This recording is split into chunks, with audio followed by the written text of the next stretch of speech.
making the transition from elementary school to high school. It focuses on three main components. Those are learning strategies, character traits, and forming good habits. We feel that any student needs three sides to become a true ideal student.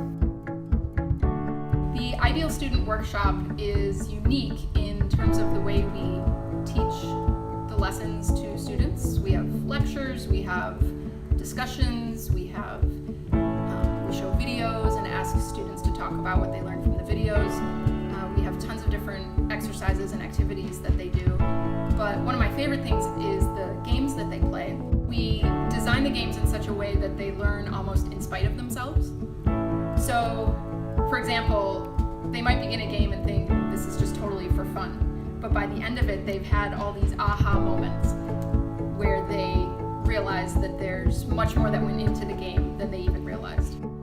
The Ideal Student Workshop helped a lot with preparing us for high school and the difficulties that will come.